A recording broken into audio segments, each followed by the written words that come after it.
katambay at good afternoon at ang oras ngayon ay 1:55 na ng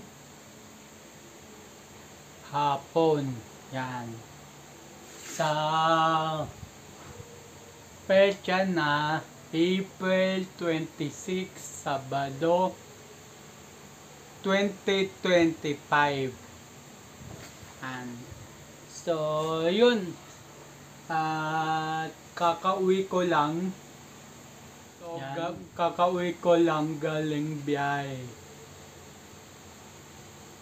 Sa mga nagsasuggest sa akin o nag-PPM sa akin na i-vlog ko daw yung pag-e-bike ko.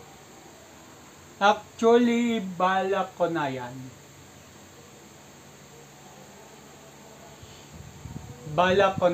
Wala lang akong magandang cellphone mount sa e-bike.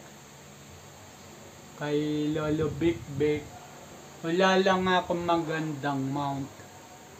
Tsaka isa pa, nagsasounds ako dun. So, pwede i-mute ko na lang, i-voice over ko na lang. Pwede yun.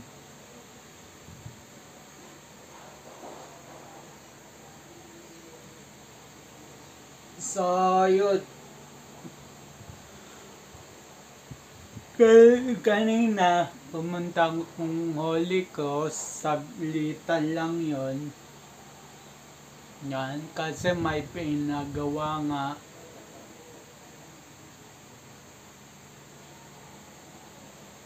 So, pag uwi, diretso bayan. And then, hindi na ako nagtanghalian dito sa bahay.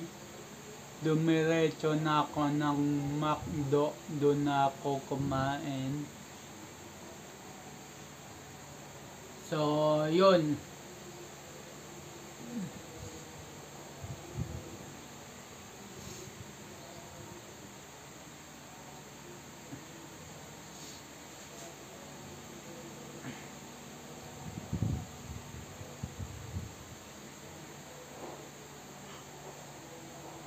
So yun, kwento ko lang yung nangyari sa e-bike ng kasamahan ko. Tumirik siya. Yun pala, ako maalam din ako sa mga battery ng e-bike.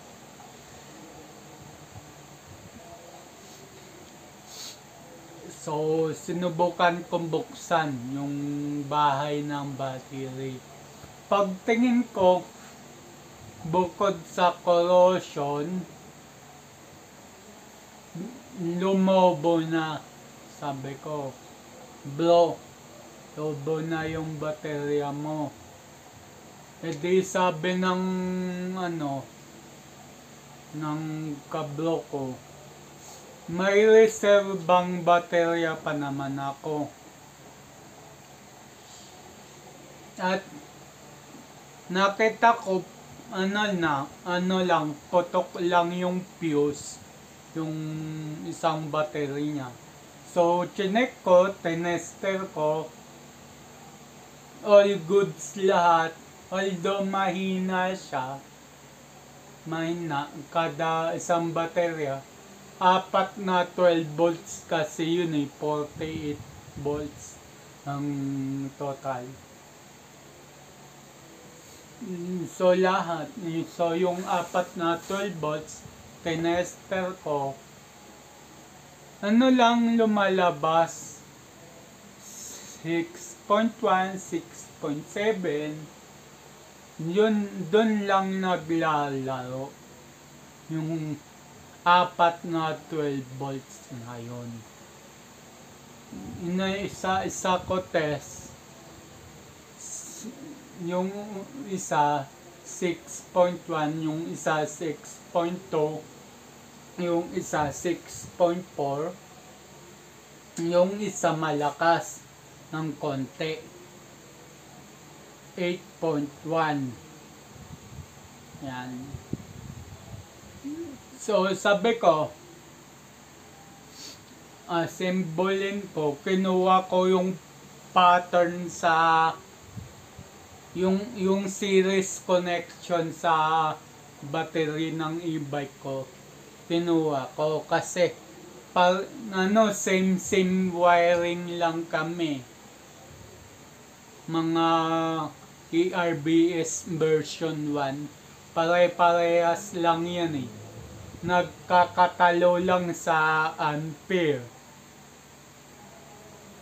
Sa akin 20 ampere, sa kanya 25 ampere.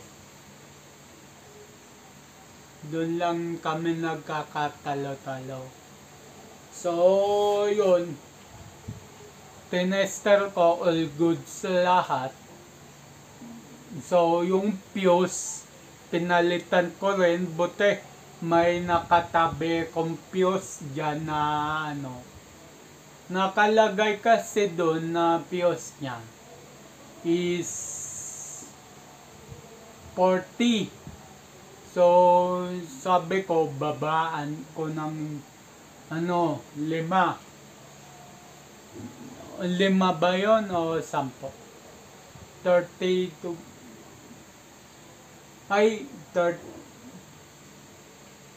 basta binabaan ko ng 10 yung 40.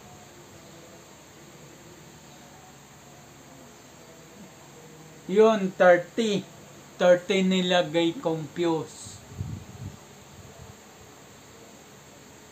30 ampere. So, ewan ko kung tatagal yung 30 ampere. Pero nung sinubukan ko, nung pina-charge ko, gumana, nag-charge. Gumana yung charger. Kasi pagka may sira yung battery at chinarge mo, hindi gana charger, mag-gain lang. Sinubukan ko. Sabi ko, bro, wag mo muna isaksak sa e-bike. I-direkta mo, charge battery outlet. Sabi ko. Yun, hindi nga sinalpak sa e-bike muna. So, chinarge muna direct. Outlet, charger, tapos diretso battery. So, yun ginawa ko yun mga tanghali. Sabi ko, bro, bunutin mo mga pag nag-green na yung charger mo. Sabi kong ganun.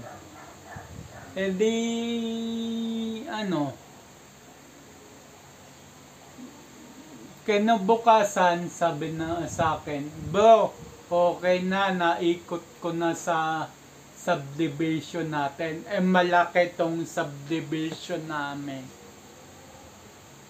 Sabi niya, bro, inikot ko na dito, okay na.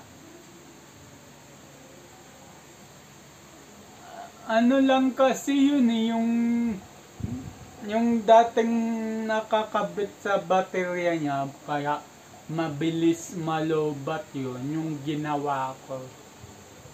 Breaker pa nakakabit doon.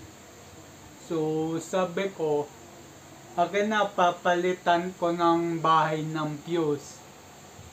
Pinalitan ko. Nung pinalitan ko, nagulat siya, ang tagal ng malobat. Nung hindi ko pa ginagawa kasi, nakakabit pa yung breaker, mabilis malobat. So,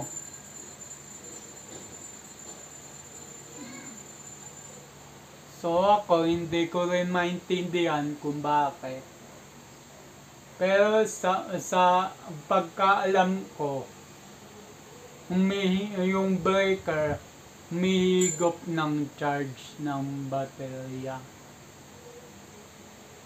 Yun na lang pagkaalam ko.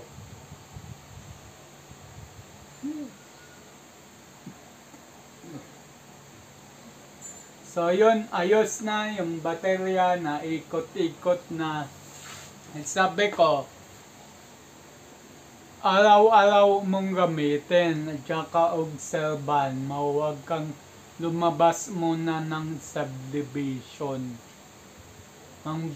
Kasi bibili na rin siyang baterya kaso wala pang budget. Kaya ginawa ko muna for the meantime yung reservang battery niya. So yung sa bateryang lumobo niya, sabi niya, bebenta ko ba to sa mangbubote? Sabi ko, wag mong ibenta. Pagka bumili ka ng battery at in-install yan, kukunin yan, isoswap mo yung luma sa bago. Sabi kong ganon. So,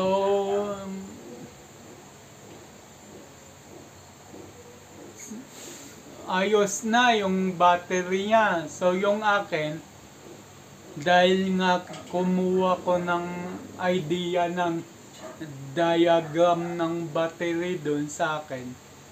So, sa akin, inassemble ko na yung bahay ng battery ko. Kasi nakuha ko na yung diagram. So ako, inassemble ko na yung battery ko. At ayun. So all goods na. Bago nangyari yun kasi, ako kasi nasa Caloocan. Tinatawagan daw ako dito sa amin. Wala ako. Magpapatulong sana. Nasa may hinatid lang sa Holy Cross yung kabro ko. Walang tali, walang maghihila. So, hindi ko alam yun kasi nasa Caloocan ako nun. Yung pag-uwi ko na lang dito sa bahay, yun na nga, sinabi na lang sa akin. Buti may isa kaming kaibigan na naka-e-bike din, mas malakas yung e-bike niya. Yung 4 wheels na de manibela yung e-bike niya. Siya walang lubid na dala. Ang ginawa, ewan ko kung anong ginawa, paano na iuwi. Ewan ko. So, pwede yun. Total, may bakal naman yun sa likod. Pwede yung isang gulong sa harap, isasampa dun sa bakal. At itatali. Pwede yun. Pwedeng hatakin ang e-bike na nadiskarga kung naka-open ang susian. Kung naka-close, bawal itulak. Kung naka-open, pwede itulak.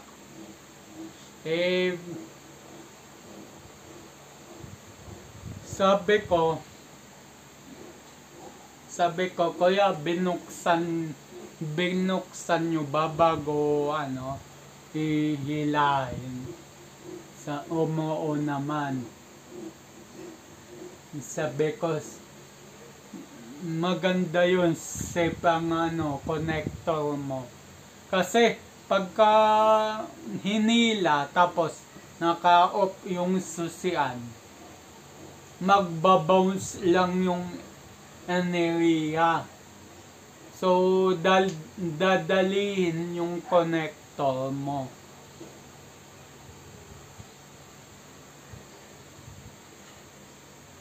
Kaya sabi ko, nung una pa lang, pagka hinila yung e-bike nyo, buksan ng susian. Para hindi mag-bounce yung enerhiya. Hindi dalihin yung mga connector nyo.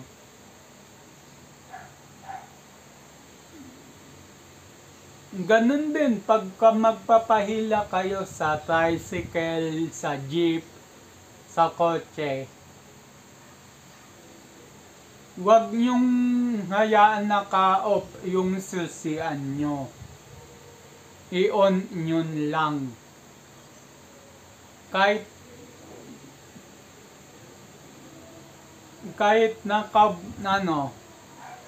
nakaiwan yung susi doon, basta naka-on, hindi naman mahuhugot yun eh. Hindi naman. Unless kung sira talaga yung lock ng susian mo. Tali na lang. Kaya ako, sa e-bike ko, kay Lolo Big Big, may lace ako na sa susi ko. May lace ako. So, yun. Naka-lace ang susi ng e-bike ko, si Lolo Big Big. Kahit hindi naman sira yung lock ng susian ko, naka-lace na siya. Pati yung reservang susi ko, yung naka-lace na. Dalawa kasi susi ko, isang ganun talaga sa NWOW. Pagka bumili ka ng NWOW, may libreng isang susi. So, bali dalawa susi. Ewan ko lang kung sa ibang e-bike, ganun ba, dalawang susi. Pero, ang alam ko sa ibang e-bike, may kasamang libreng tools. Sa NWOW kasi wala. Libre kasi pagka-maintenance sa NWOW store. Kahit saan NWOW store. Halimbawa ako, binili ko yung e-bike ko na NWOW sa Susano. Tapos, nasiraan ako. Halimbawa, wag naman sana, nasiraan ako sa may bandang Kaibiga. And may NWOW doon sa Kaibiga. So, pwede ako magpa-service doon ng libre.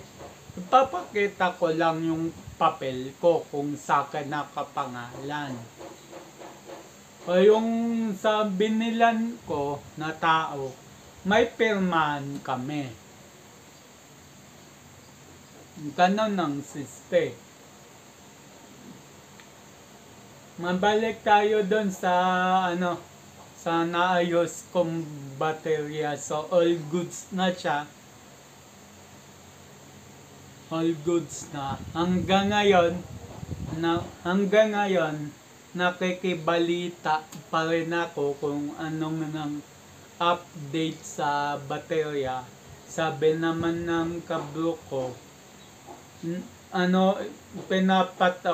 pinapaikot niya sa subdivision pagka umaga kasi may lakad kasi, may pumapasok kasi siya eh.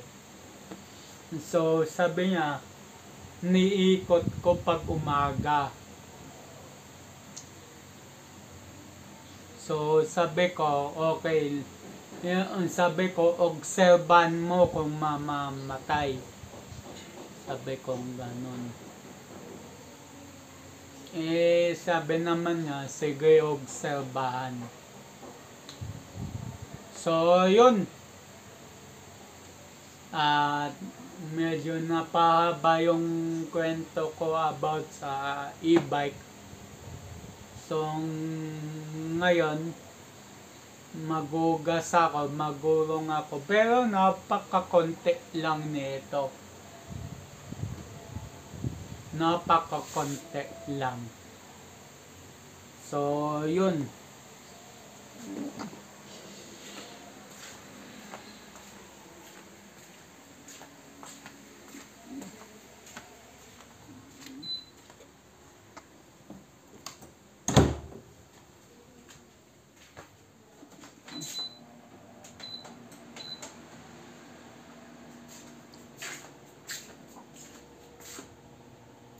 So, ayan lang, napakakonti lang.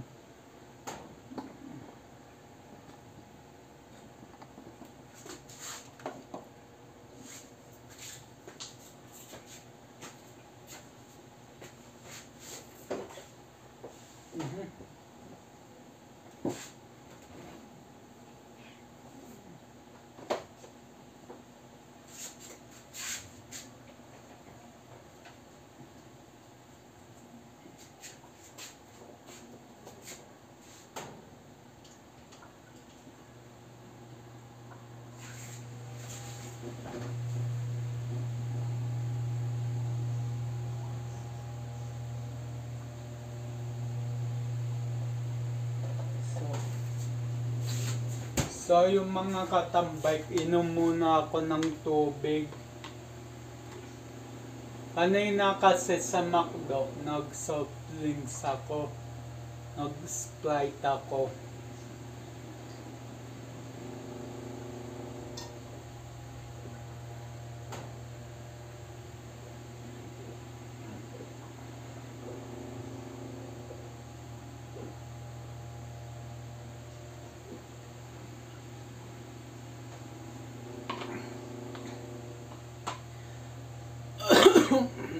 Excuse me po. Mamaya ako na iipunan to.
So, ayun, na may tatlong namamatay, tatlo yung video, tatlong patay na.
So, tapos na ako mag-ulong mga katambay.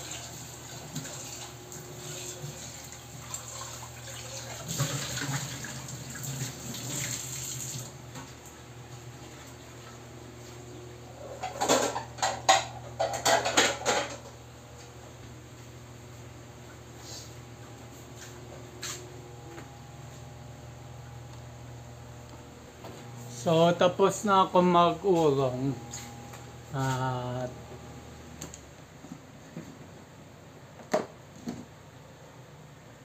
yun.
Magsasagot kayo itong mga tao na to.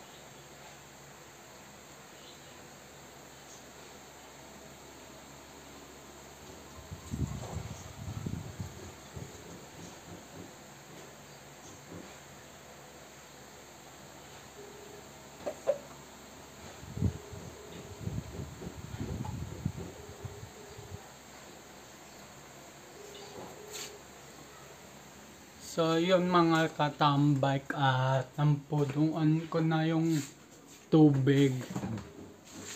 So, yun, dito na rin ako magpapaalam. So, yun mga katambay at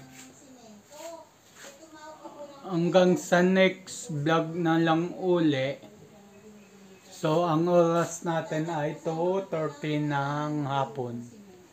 So, yun mga katambay, abang-abang na lang sa next vlog. Keep safe everyone. God bless. And then, bye-bye.